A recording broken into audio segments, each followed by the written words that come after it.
혹시 이해하실 수 있는 분 있으십니까? 제가 상품을 하나 걸 거거든요.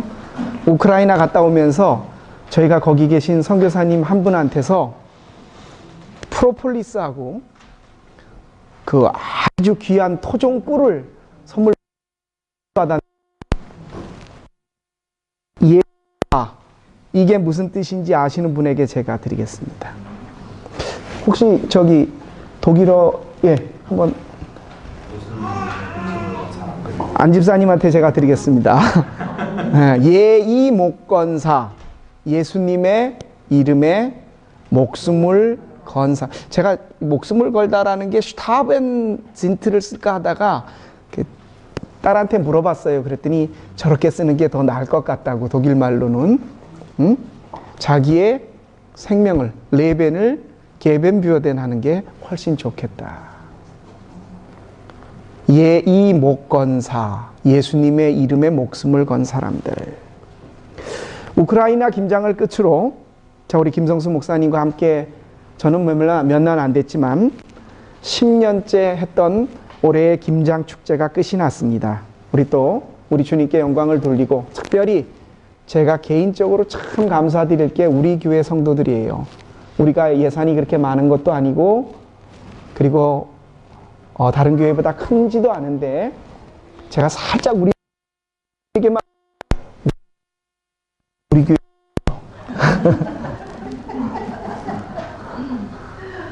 참 감사하게, 그래서 다 꼽아보진 못했지만 올해도 한 50 몇 가정 선교사님들에게 1인당 뭐 가정에 따라 다르지만 최소한 5, 60kg 이상의 김장은 드렸던 것 같아요. 참 감사하게. 그 두 번은 보셨죠? 그 팍 들고선 기뻐하고 막 구루마를 끌고 가시는 거나. 근데 요번 마지막 우크라이나 김장은 참 독일 말로 하면 여러분도 아시다시피 김장을 가기 전에 표를 3주 전에 저희가 끊어 구워뒀거든요. 일찍 끊어야 싸서. 근데 열흘 전에 우크라이나와 러시아 간에 우크라이나에서 계엄령이 선포됐어요. 아직까지 계엄은 해제 안 됐고 전쟁 징후가 보인다고. 우크라이나의 주가 20몇 개 있는 것 중에 12개 주가 지금도 계엄령이 선포되어 있습니다. 우리 박사님 입사님 남편 마이어 씨가 저하고 일주일에 한 번씩은 전화를 하거나 만나거나, 이제 그래서 크레페트 회나 아니면은 종교적인 여러 가지 것들을 이렇게 같이 돌보거나 그런 시간이 있거든요. 이번 주는, 지난주에는 저에게 전화를 해서 거기 가지 말으라고. 그래서 제가 그럴 수 없을 것 같다고 그랬더니 절대 대사관이 어디 있는지 미리 알아. 항상 연락을 취할 수 있게끔 그 독일 사람들의 그 아주 돌다리를 두드려보고 건너는 게 아니라 콘크리트를 치고 가는 것처럼 저한테 한 5분간 계속해서 알려주셨었어요. 사실 저희도 김 목사님도 그렇고 사모님도 저도 그렇고 계엄령 때문이 아니라 우크라이나는 사실 저희가 이렇게 막 자발적으로 막 시작해서 이렇게 됐던 부분이 아니었어요. 우리 선교회 회원 한 분이 우리는 그쪽 팀을 와서 보라고 했는데 본인이 가시겠다고 얘기를 해서 저희가 그 일에 책임을 져야 됐기 때문에 하자 해갖고 작년에 시작을 했고, 올해 같은 경우도 사실 김성수 목사님이 목사님 기도를 하는데 답이 잘 안 나와요. 저보고 그러시는 거예요. 그 얘기를 애둘러 말하면 하나님이 응답하시지 않는 것 같다라는 말씀이셨어요. 그래서 계엄령이 딱 떨어지기에 하나님의 뜻인가 보다. 목사님, 제가 전화를 하고 취소를 하게, 부킹 번호를 다 보고 봤더니 3일 전, 72시간 전인가요?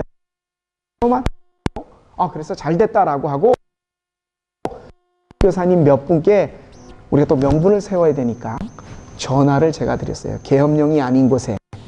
그리고 또 김장을 맡아 주관하시는 코디네이터 선교사님에게. 그리고 딱 3번째 전화를 하는데 계엄령 지부에 계시는 선교사님 한 분이, 성 목사님, 난 이번에 성목사님 보러 가. 우리 집에서 거기가 500km거든. 7시간이 걸려요. 근데 막으면 이렇게 부수고 갈 거야. 그 얘기를 듣는데 제가 차마 저희 이번에 못 가요 라는 얘기를 못 하겠더라고요. 그래가지고 다시 김 목사님과 이미도 사모님과 기도를 바꾸시죠. 그래가지고 저희가 이틀 3일 동안 기도하면서 이미 시간은 그때 72시간이 지나서 표를 물을 수 없었어요. 날리거나 가거나. 그래서 그 선교사님의 얘기를 듣고 그렇게 얘기가 됐습니다. 그런데 공항에 가서 차를 타고 공항으로 나가려고 하는 2시간 전에 우크라이나에서 연락이 왔습니다. 김장 100kg를 주문을 해놨는데 날씨가 영하 15도가 넘어가가지고 가져오겠다고 하는 사람 차가 고장이 나서 배추를 못 가져온답니다. 110kg가 아니에요. 11kg가 아니에요. 1100kg예요. 한 트럭이거든요.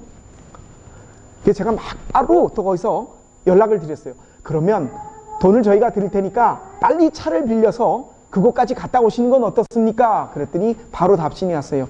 목사님 700km예요. 10시간 거리예요. 왕복 20시간이에요. 가는데 700km, 오는데 700km. 배추 없이 무슨 김장을, 그렇죠? 저희가 고춧가루만 60kg 가지고 가고 무슨 김장을 해요? 일단 길은 나섰으니까 그러면 구할 수 있는 대로 각자가 시내나 어디 되는 대로 가서 구해 보십시다. 그리고 저희는 비행기를 탔습니다. 어떻게 됐겠습니까? 구하셨더라고요. 정말 이 사람 저 사람 아는데 뭐 갖고 왔는데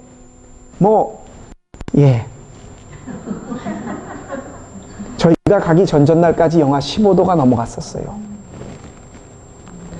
함께 저기 발칸반도에 있다 보니까 선교사님들이 서로 이쪽 저쪽 가면서 일을 도와주세요. 그래갖고 7명의 특공대가 한 차로 버스 하나로 우크라이나 김장을 도와주러 계엄령 지구를 뚫고 가겠다. 우리는 죽으면 죽으리라 하고 그래서 가는데 도착 팀을 이끌고 운전을 하고 가시던 선교사님 어머니가 한국에서 돌아가셨네. 중간에 차를 놓고 한국으로 나가셔야 됐어요. 비행기를 막 알아보고 하는 중에 또 우크라이나는 자기 차가 아니면 외국 차는 자기 소유의 차가 아니면 우크라이나 밖으로 못 나간대요. 들어는 갔는데 그 차를 못 갖고 나가는 거예요. 집에 갈 때. 그분이 비행기를 타고 한국으로 들어가 버리니까. 그래갖고 어쨌든 키예프까지는 가자 하고 다 오셨어요. 공항에서 저희는 내리고 그분은 한국으로 떠나고 나머지 6명이서 그 차는 그냥 가다 놓고 비행기를 타고 돌아가기로 하고 정말 많은 일들이 있었습니다. 돌아가는 날 그분들이 표를 또 운전하셨던 그분 카드로 끊었어요. 근데 그분이 한국을 갔잖아요. 그러니까 카드를 달라고 그러는데 그 공항에서 카드를 못 주는 거예요. 비행기 표를 못 사는 거예요. 쩔 끝에 진짜 마지막까지 버라이어티 했는데 저희가 이젠 다 끝났습니다 하고 독일로 돌아오는 날 저희를 태워다 준 선교사님 집키, 차키, 교회키를 가지고 독일을 와버렸어요. 그분은 공항에서 집에 가려다 보니까 차 내 키 제가 받았거든요. 그 키를. 그분이 화장실을 급하게 간다 그래서 문을 잠그고 오라 그래서 전 또 받은 키를 네덜란드에 계신 목사님을 드렸어요. 짐이 많아가지고. 그래갖고 비행기에 딱 타더니 목사님 이 키가 왜 여기 있죠? 그랬더니 비행기에 물품은 못 내린대요. 한번 탄 사람들 그러면 다 내려 짐까지 다 내리고 사람들 짐검사 다시 다 하고 타야 되기 때문에 독일로 가져와가지고 공항에 내려갖고 DHL로 속달로 한 70유로 주고 보냈어요. 정말 많은 일들이 있었어요. 참 지금에서야 제가 웃으면서 이 얘기를 하죠. 할 때마다 배추가 안 된다, 계엄령이 선포됐다, 어머니가 돌아가셨다, 뭐 어쨌다, 이럴 때마다 저희 똑같이 기도했던 것 같아요. 가셨던 분들이. 하나님, 뭔 말씀을 하시려고 하는 겁니까? 도대체 우리 보고 뭘 어떻게 하기를 원하십니까? 근데 마지막 날 식사를 하는, 저희가 이제 가셨던 김 목사님과 저와 네덜란드 목사님 셋이서 식사를 선교사님들을 대접을 했어요. 근데 30년 계신 분, 20년 계신 분, 5년 계신 분 다 이렇게 김장에 참여하셨던 분들이 오셨거든요. 그래갖고 한 20개, 그 우크라이나 키예프에 있는 어느 한 식당이 괜찮은 식당이래요. 그 식당에 단 한 분도 빼놓지 않고 처음 오신 분이래요. 그냥 우리가 보기에는 그냥 한 10유로 내고 먹는 노멀한 독일. 그런데 30몇 년 우크라이나 선교 생활에 처음이시라는 거예요. 그날 저녁 식사를 하면서 저에게는 굉장히 큰 깨달음이 하나 있었습니다. 계엄령이 선포되고 그 얼마 전엔 전쟁을 했었죠, 러시아와. 그때 우리 최강순 선교사님이 그 죽어갖고 트럭에 실려나가는 군인들 보여주셨잖아요. 근데 여러분 아십니까? 딱 일이 생기면요, 미국 선교사들, 독일 선교사들, 캐나다 선교사들, 영국 선교사들 바로 본부에서 연락이 오고 짐 싸가지고 다 떠난대요. 바로 떠난대요. 안전을 생각해. 딱 한 팀 남아있는 팀이 있답니다. 누굴까요? 우리나라. 우리는 한국에서 들어오라 그래도 조금만 더 기다려 보십시다. 대사관에서 전화가 온대요. 하루가 멀다 하고. 빨리 나오셔야 됩니다. 나오셔야 됩니다. 조금만 더 기다려 보십시다. 전쟁이 생겼을 때 다 나갔대요. 딱 우리 한국 선교사만 남았는데, 전쟁이 딱 끝나고 미국 선교사, 독일 선교사, 캐나다 선교사 들어왔는데 그 우크라이나 사람들이 싸늘하더랍니다. 엄청나게 많은 물량 공세와 좋은 건물을 지어놓고 좋은 프로그램으로 그들에게 많은 것들을 베풀지만, 우리 한국 선교사들은, 요번에 저희는 수용소인 줄 알았어요. 물론 크게 하시는데 제가 가본 그 김장뿐만이 아니라 다른 데서 시설이 제일 미약했어요. 그런 선교지를 갖고 선교 생활을 하는데도 우크라이나 사람들이 신학생으로 공부를 하겠다고 거기를 꽉꽉 채워 모여요. 저들은 우리랑 같이 있었다.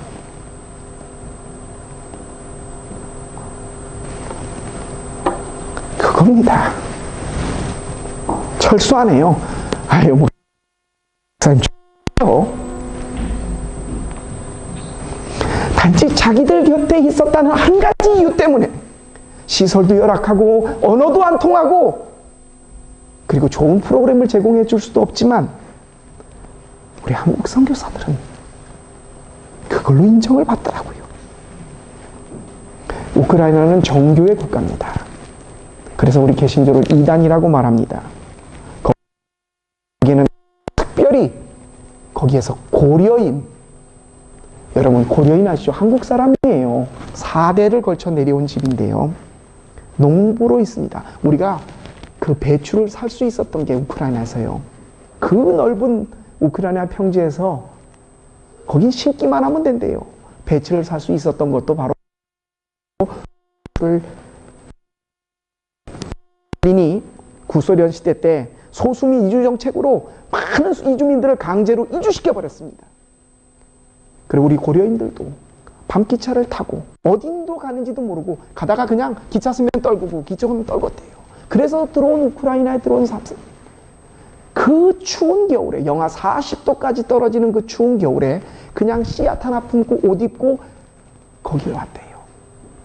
선교사님 말씀을 들으니까 눈물이 나요. 그 언 땅을 맨손으로 봤대요. 시골 속에서 살면서 농사를 지기 시작했대요. 여건이 다 만료돼서 불법 체류 아니에요? 자녀들을 학교로 보낼 수도 없어요. 출생신고를 못했는데.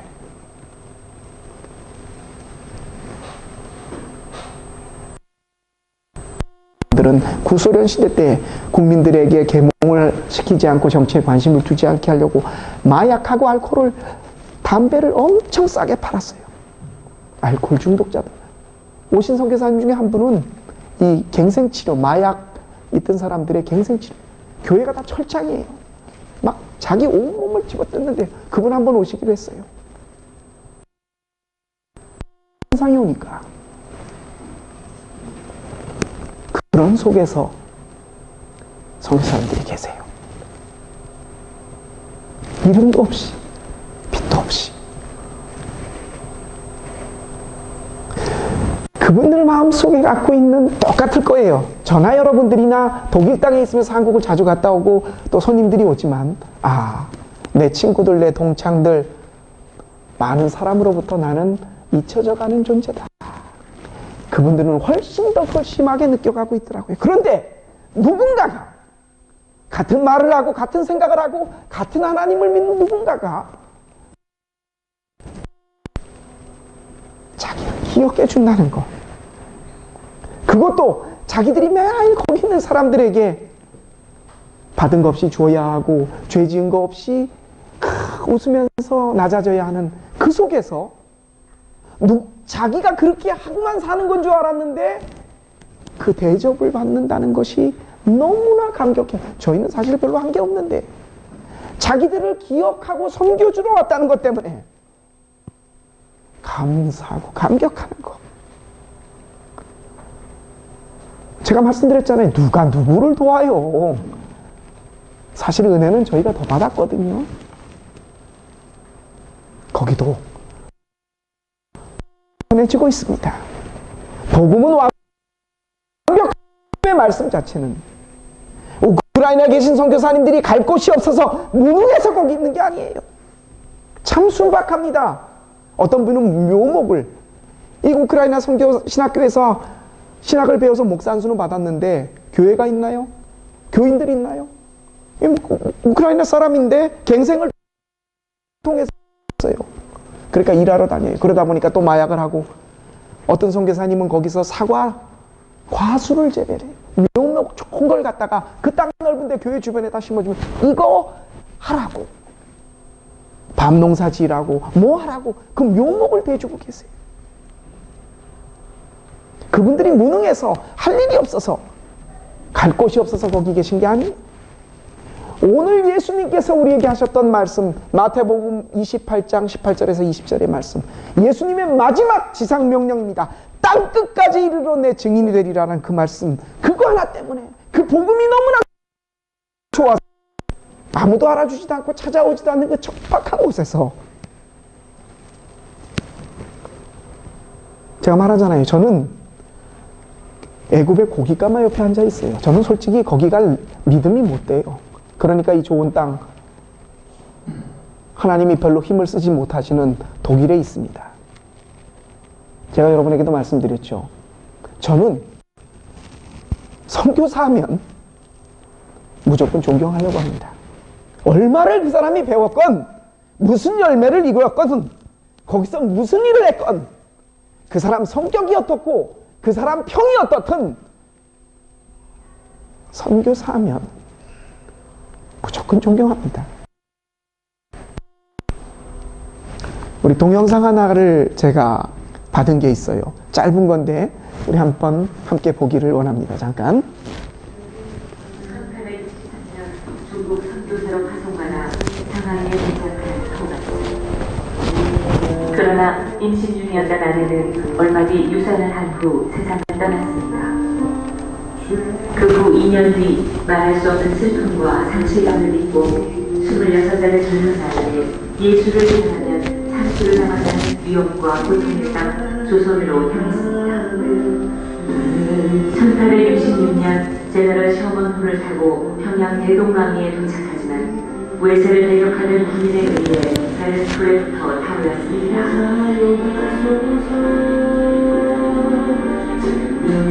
다급한 토마스는 뱃머리로 올라가 성경을 뿌리기 시작했습니다. 결국 그는 마지막 성경 한 권을 가지고 문틀로 올라와 자신을 죽이려는 박충권에게 성경을 건네주려 하지만 거절당했습니다. 그리고 얼마 그 자리에서 목베림을 당해 순교하였습니다.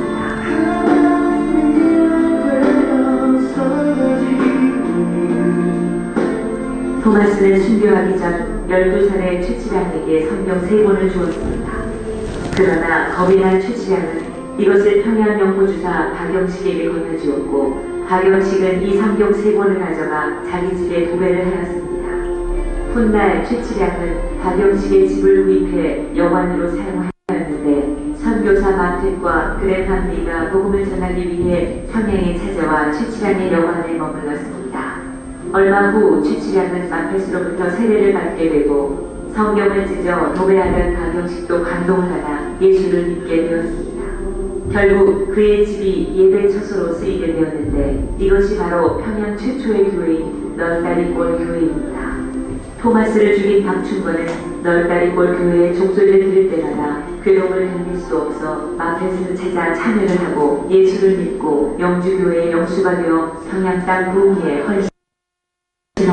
널다리골 교회는 성장하여 장대제 교회가 되고 이후 그 터 위에 더욱 큰 교회를 지었는데 그것이 바로 1907년 놀라운 평양 대부흥운동이 일어난 장대현 교회입니다. 1866년 대동강에서 순교한 한국 최초의 개신교 순교자 로버트 토마스. 복음을 알지 못하는 조선인들을 향해 뜨거운 사랑과 열정을 가졌던 사람. 죽음을 두려워하지 않고 담대히 예수를 전했던 사람. 하나님께서 결코 올 것임을 믿고 기쁨으로 순교한 사람. 그야말로 진정한 예수의 사람, 진실한 크리스천이었습니다. 오늘 우리도 그와 같은 믿음을 갖게 하소서. 나는 크리스천입니다. 우리는 크리스천입니다.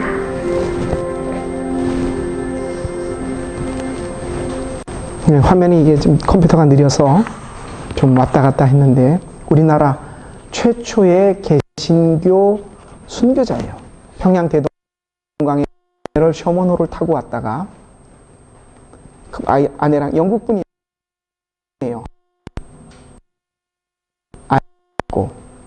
혼자서 그 한국말을 배워서 성경을 이렇게 나눠주다가 대동강에서 그 제너럴 셔먼호가 썰물에 빠지지 못하고 있다가 박충권에 의해서 목베임을 당해서 죽었습니다. 한국 땅에는 내리는 즉시 내려서 죽었죠. 그리고 그가 성경을 주었던 아까 말씀 나왔죠, 그렇죠? 그게 널다리골 교회가 되고 1907년 그 평양 대부흥 운동을 했던 장대현 교회가 되었다. 예수의 이름에 목숨을 건 사람들. 저는 그런 사람들을 만나고 왔습니다. 오늘 말씀은 예수님의 마지막 지상 명령입니다. 너희는 가서 모든 민족을 제자로 삼고, 누구의 제자로 삼아요? 예수님의 제자가 아닙니다. 원문을 자세히 읽어보면 내 제자를 삼는 거예요. 사도 바울이 얘기했던 건 내가 그리스도를 본받는 것 같이 너희는 나를 본받는 자가 되라. 나를 본받아라. 어떤 나? 내가 그리스도를 본받는 것처럼. 여러분의 제자를 삼으라는 겁니다. 내 제자를 삼는 거예요. 내가 누굽니까? 예수님의 제자 아니에요? 예수님을 주로 받아들인 자 아닙니까? 예수의 이름에 목숨을 건 제자. 예수가 없으면 하루도 살지 못하는 사람. 예수가 없으면 행복하지 않은 사람. 예수님이 내 마음속에 1등인 사람. 그 나의 제자를 삼는 겁니다. 내가 예수를 나의 구주로, 내 삶의 1등으로 삼고 살듯 그들도 내 제자가 되어 예수 그리스도를 본받게 하는. 그러기 위해서 아버지와 아들과 성령의 이름으로 세례를 주고 그분이 우리에게 가르친 것을 지키게 하는 그런 사람, 예수님의 이름에 목숨을 건 그런 사람들과 예수님은 오늘 약속해 주셨습니다. 내가 세상 끝날까지 너희와 함께하리라. 그 너희가 누굽니까? 어떤 사람이에요? 예수 이름에 목숨을 걸고 그 기쁜 소식, 복음을 전하는 사람. 여러분, 복음이 뭡니까? 말 그대로 기쁜 소식이에요. 가스펠이에요. 굿뉴스예요. 구테나크리티예요. 너무나 기쁜 좋은 소식. 제가 여러분에게 한번 말씀을 드렸습니다. 저는 한국교회의 문제를 목사님들이 행복하지 않다는 것, 성도들이 행복하지 않다는 것에서 찾습니다. 무슨 말입니까? 복음을 받아들인 자입니다. 하늘의 기쁜 소식을, 비밀을 알고 있는 자예요. 그런데 그런 사람들이 목사님들 헌금이 적다고, 교회가 커지지 않는다고, 큰 교회를 짓다가 스트레스를 받는다고, 교인들은 교인들대로 행복하지 않습니다. 내 기도가 이루어지지 않는다고, 왜 내가 믿는데 우리 집안에 이런 우환이 있냐고. 여러분, 복된 소식 자체, 그것으로 인해서 기뻐할 수 있는 사람. 우리가 갖고 있는 상품은 완벽한 겁니다. 그런데 그 상품을 놔두고 딴 것을 찾으면서 우리는 불행하다고 그래요. 예수 믿는 사람들 정말 그냥 기뻐해라 해서 기뻐하는 게 아니에요. 기뻐할 수밖에 없는 사람들이에요. 복음이 내 속에 있다면, 기쁜 소식이 내게 있다면. 마약한 사람들, 약 기운이 끼면 끝나죠. 그 사람들 어떤 사람들입니까? 옥상 꼭대기에서도 뛰어내려요. 마약 기운에도. 그런데 이 세상에 최고의 기쁜 소식을 갖고 있는 사람들이 기뻐하지. 여러분, 제자가 있으십니까? 내 제자로 삼을 만한 사람들이 있습니까? 저는 목회의 원칙, 제 목표가 딱 하나입니다. 나를 위해 죽어줄 수 있는 사람 2사람 만들기. 하나는 만들었어요. 집사람. 제가 여러분에게 거는 기대는 우리 20여 명, 30여 명 가운데 제 마음을 이해할 수 있고 저와 같이 하나님의 뜻이라면 목숨을 걸 수 있는 딱 한 사람, 2도 아닙니다. 딱 한 사람을 얻고 이 세상에서 간다면 저는 이렇게 성공한 겁니다. 여러분의 제자 한 사람을 만드세요. 그게 자식이 됐든 옆집 아주머니가 됐든 내 남편이 됐든 누가 됐든 간에 딱 한 사람, 진짜 복음 때문에 기뻐할 수 있는 사람, 예수 이름에 목숨을 건 사람.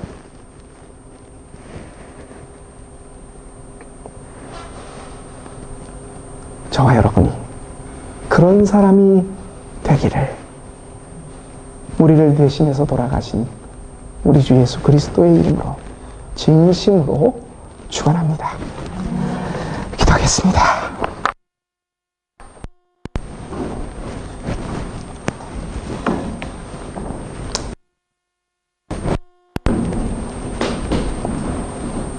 예수님은 이 땅에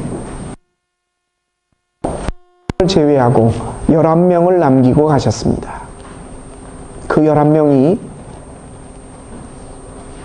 200명이 되고 500명이 되고 3000명이 되고 10,000명이 되고 1억이 되고 10억이 되어 예수의 이름에 무릎을 꿇는 사람이 이 땅에는 너무나 많습니다. 정말 예수님이 우리에게 마지막 분부하셨던 모든 민족으로 제자를 삼아 내가 너희에게 가르친 것을 지키게 하라. 아버지와 아들과 성령의 이름으로 세례를 주고 예수님의 그 지상명령, 하나님 이 시간 기억해 봅니다. 생각해 봅니다. 나는 내 제자인지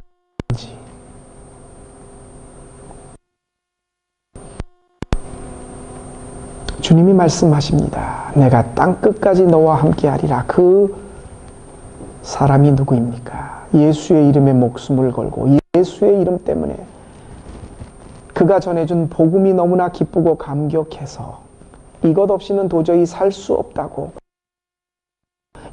비교할 수 없는 것이라고, 그것으로 살 수 있는 사람, 나는 그런 사람입니까? 그 삶을 살며 그 삶을 또 다른 남에게 내 제자로 그에게 본을 보이고 있습니까? 주님, 기억하여 주옵소서. 내가 그런 사람이 되기를 원합니다. 예수의 이름을 위하여 목숨을 건 사람, 그런 사람 하나를 더 남기고 이 땅을 떠나갈 수 있는 축복을 내게 허락하여 주옵소서. 이 삶을 보여주신 우리 주 예수 그리스도의 이름으로 감사하며 기도합니다.